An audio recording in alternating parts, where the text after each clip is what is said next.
Je suis aux îles-de-la-Madeleine. Ben oui, encore, mais qu'est-ce que vous voulez? J'adore ça.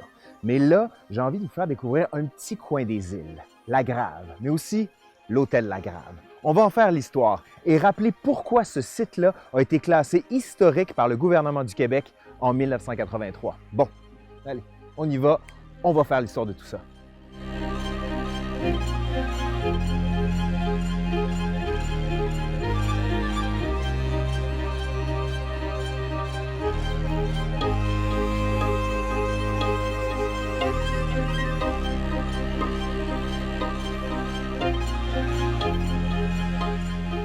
La Grave a été classée site historique en 1983 par le gouvernement du Québec.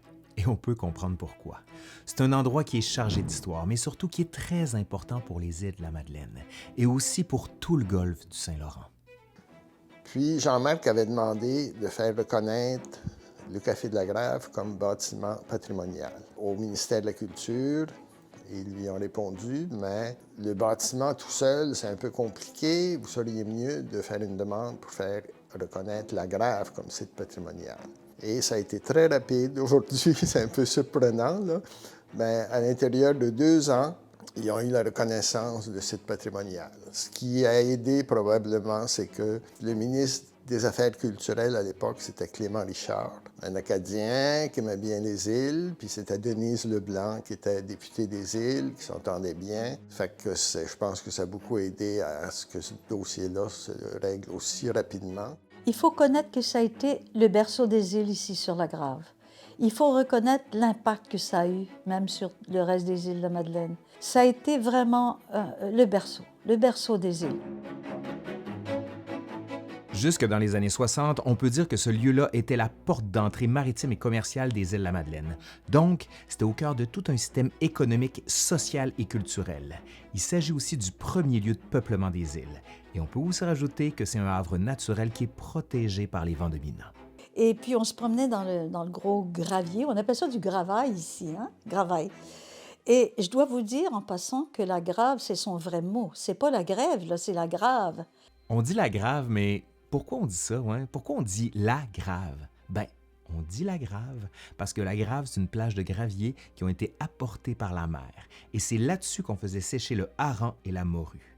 Ici, aux îles de la Madeleine, on faisait bien sûr sécher le poisson, mais on faisait le tout aussi sur des vigneaux, des sortes de tables qui sont recouvertes de grilles qui accélèrent le séchage. Puis tous les déchets de poisson, ça tombait par terre. Fait que ça pourrissait là jusqu'à temps qu'il y ait des tempêtes pour faire le ménage de la côte. Ça fait qu'il y avait des chiens qui se promenaient là-dedans, puis fait que c'était pas une place très agréable à visiter.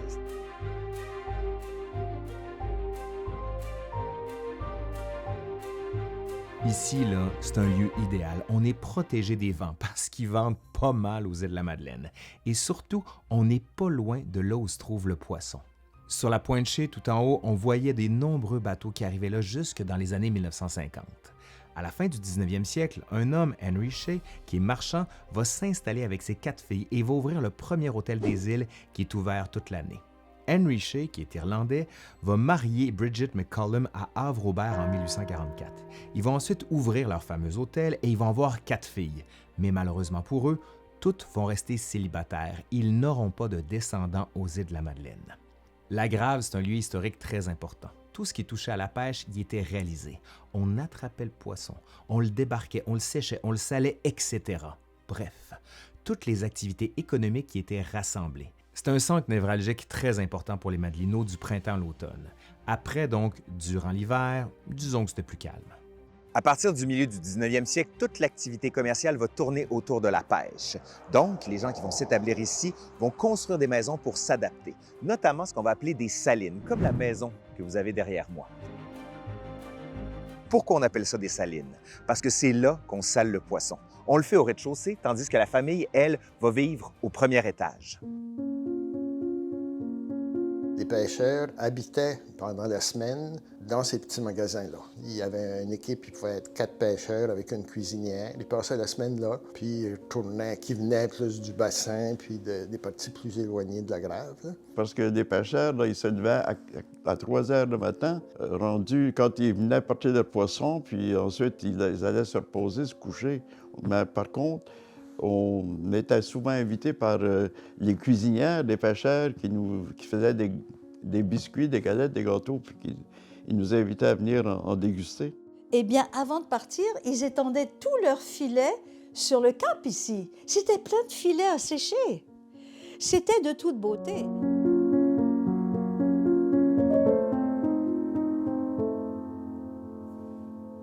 C'était vraiment un secteur industriel là, aujourd'hui qui ne serait pas toléré. C'était insalubre. Bien, les pêcheurs, ça a toujours été un métier très difficile. C'est très difficile physiquement, avec des petits bateaux qu'il y avait à l'époque et tout ça. Puis, c'était pas très rentable, évidemment. On trouvait aussi un phare au bout. Ensuite, on va construire la chaîne du gouvernement. Jusqu'en 1970, tout ce qui est arrivé aux îles de la Madeleine par bateau passait par ici. Mais avec les traversiers, notamment ceux dont je parle dans la vidéo sur l'histoire des îles de la Madeleine, vous irez la voir, le lieu va perdre en importance. Reste que cette baie de Plaisance est aujourd'hui très utile. Quand il y a des grosses tempêtes, les bateaux viennent se réfugier dans cet abri naturel. Avant, l'activité économique était tellement importante qu'on retrouvait jusqu'à 6 magasins généraux ici. En plus de ça, on avait un salon de coiffure, un bureau de poste et même une forge. Avec le temps, on ne parle plus vraiment d'activité économique très importante, mais il y a l'activité touristique qui, elle, est excessivement importante à la Grave. À un certain moment, quand tout roulait à plein régime, il y avait plus de 70 bâtiments, notamment des hangars. Là, c'était plus les magasins, les commerces, les magasins. Il y avait beaucoup d'activités commerciales, ça se passait là. C'était vraiment comme une petite ville. C'était très, très dense. Quand il faisait pas beau, genre comme ça, là, mais la pluie en plus, on n'avait pas grand-chose à faire. On pouvait boire de l'alcool, notamment la fameuse bagosse. Mais pour les plus chanceux et ceux qui avaient de l'argent, on pouvait faire venir de l'alcool directement de Saint-Pierre-et-Miquelon. La pêche au hareng va être très importante ici à la Grave. On avait aussi énormément de fumoirs parce qu'on transformait le poisson, on le fumait donc, et il y avait besoin de bâtiments. Il va en avoir énormément. Sauf qu'avec le temps, la pêche va décliner. Et dans les années 50, il va y avoir de moins en moins de fumoirs, jusqu'à aujourd'hui où il n'y en a plus un seul. Mais heureusement, aux îles de la Madeleine, il en reste un, le fumoir d'antan qu'on peut encore visiter aujourd'hui. Et sincèrement, je vous invite à y aller. C'est délicieux. L'industrie se transformait. Là. Il y avait des plus gros chalutiers, puis tout ça. C'était la fin des petits bateaux de pêche, puis les bateaux devenaient plus gros. Ça devenait plus une pêche industrielle, finalement, qu'une pêche artisanale, là, comme ça avait été jusqu'à cette époque-là. Là. Une des familles les plus importantes du point de vue économique aux îles, c'est les Savage, qui, eux, viennent de l'île de Jersey. La famille a un magasin à l'île d'Entrée et un à l'étang du Nord. John Savage, le patriarche, possède plusieurs établissements sur la Grave, comme une conserverie et une aumarderie. La bâtisse qui abrite ce qui est aujourd'hui le Café de la Grave a été érigée par la famille Leslie en 1865. Les Savage l'ont racheté et y ont établi un magasin général. Là, ça a été le Café de la Grave. C'est Jean-Marc Cormier avec Claude Pinchot, puis Henri Pinchot, puis Fernand Issiambre, qui ont pris l'initiative de sauver ce bâtiment-là. Ils ont rénové le Café de la Grave, ils ont ouvert ça. Quelques années plus tard, ils ont rénové le bâtiment à côté qui est devenu le Vieux-Treuil. En 80, moi, j'ai ouvert avec mon frère et deux amis, on a ouvert un café qui s'appelait le Café de la Grave. Et puis, tout le monde disait qu'est-ce que vous allez faire avec le café sur la Grave alors qu'il n'y a personne, qui vient là et c'est complètement désert. On va essayer. On essaye. La première journée, les gens faisaient la queue pour entrer. Mais je me rappelle que c'était vraiment une effervescence. Ça a rapporté de la vie sur la Grave. Après, il y a des boutiques qui ont ouvert. Après, comme le musée a fait des boutiques, ils ont fait le four à pain, ils ont construit toutes sortes de choses. Aujourd'hui, le port de pêche a été remplacé par le port de plaisance, ce qui fait qu'on peut se laisser aller sur l'océan sans avoir à s'éreinter le dos et se briser les doigts avec des filets. Mais ça, on peut encore le faire marquer, là. Et le bâtiment qu'il ne faut pas rater à la Grave, c'est l'hôtel de la Grave. Anciennement Maison Pinchot, une des maisons les plus importantes de l'histoire de la Grave. Et on va regarder son histoire ensemble avec nos spécialistes. Ce qui est peu connu aussi, c'est une des maisons les plus anciennes des îles de la Madeleine. Peut-être 1830, 1840, là. Parce que la maison a été achetée en 1858. Le notaire Jean-Baptiste Félix Pinchot a acheté la maison de M. Munsey. Jean-Baptiste Félix, finalement, rendu à l'âge d'une trentaine d'années, il a commencé par être commerçant aux îles de la Madeleine. Il faisait le lien entre son frère qui allait aux Barbades et lui qui avait des pêcheurs qui travaillaient pour lui. Il avait 50 employés, que ce soit à l'étang du Nord ou au Havre-Robert. Mais ce qui est intéressant, c'est qu'en 1858, le notaire Pinchot s'est marié. Elle s'appelait Suzanne Turbide. Suzanne Turbide a été adoptée par Giovanni Fontana, mais il se faisait appeler John Fontana. Tout le monde le connaît par Fontana ou John. C'était l'agent des Coffins. Le notaire Pinchot, c'était un des personnages les plus importants des îles à l'époque. Il était notaire d'abord, il est arrivé ici en 1849 parce que son père était marchand, son père avait des commerces ici, il est venu s'occuper des commerces. Après ça, il a été maire de la municipalité, il a été président de inspecteur d'école. Ça a été le premier inspecteur d'école, il était maire de la municipalité des îles de la Madeleine. Il a été consul des États-Unis aux îles de la Madeleine parce qu'il y avait beaucoup de bateaux de pêche qui venaient ici. Ça fait que quand il y avait des naufrages et tout ça, il fallait communiquer avec les autorités diplomatiques puis tout ça.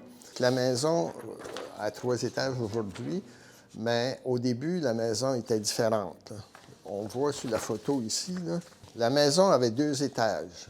Il y a un étage qui a été ajouté en 1914 et le toit a été fait différemment là, en 1914. Le notaire Pinchot est décédé, lui, en 1890. Mais son épouse a vécu, qui était plus jeune que lui, a vécu jusqu'en 1934. À partir de 1900, elle habitait avec son fils, la famille de son fils, Antonio Pinchot, qui a habité ici toute sa vie. Donc, après, c'est son fils Antonio qui en a hérité. Après, notre grand-père, qui est Antonio, qui vivait là, il donnait une maison à chacun de ses enfants. Et après, au décès d'Antonio, ou plutôt de l'épouse d'Antonio, Louise Brasset, elle a laissé la maison à 2 de ses fils, Félix et Charles. Et c'est la famille de Charles Pinchot qui ont vécu ici pendant plus que 50 ans. La dernière propriétaire, c'est Louise Pinchot, la fille de Charles, qui a habité ici jusqu'en 2010, je pense. Ça a été la maison de la famille Pinchot pendant 152 ans. En 2010, Louise Pinchot vend la maison à Colette Chicoine puis Nicole Gravel, qui, eux, ouvrent l'Hôtel de la Grave. Mais ils ont été ici jusqu'en 2015. Ça fait que ça a été l'Hôtel de la Grave pendant 5 ans, de 2010 à 2015. Quand Lynn Albert a acheté la maison par la suite, elle a laissé l'affiche, les lettres Hôtel de la Grave affichées devant. Ça l'embêtait un petit peu parce qu'il y a des gens qui venaient frapper à la porte pour visiter l'hôtel puis pour voir s'il y avait des chambres à louer. Mais elle l'a quand même laissé, puis la maison a été vendue, puis le nom a toujours demeuré. Il faut reconnaître la valeur patrimoniale de cette maison exceptionnelle ici, qui est une maison qui date de plusieurs centaines d'années, que ça a été surtout la maison de la famille Pinchot. Lynn Albert a acheté la maison. C'était sa maison, sa résidence. Elle avait une entreprise ici, aux îles et tout ça. Puis, elle l'a vendue en 2019 ou 2021. Bon, là, avec tout ce que je vous ai dit, c'est sûr qu'il faut que vous veniez ici. Bon, là, je vous avoue, il n'y a pas grand monde, mais c'est normal. Je suis hors saison. D'ailleurs, si pour vous c'est un trip, ben venez. Mais normalement, comme on dit ici, c'est noir de monde. Venez, ça vaut vraiment la peine. Je vous jure.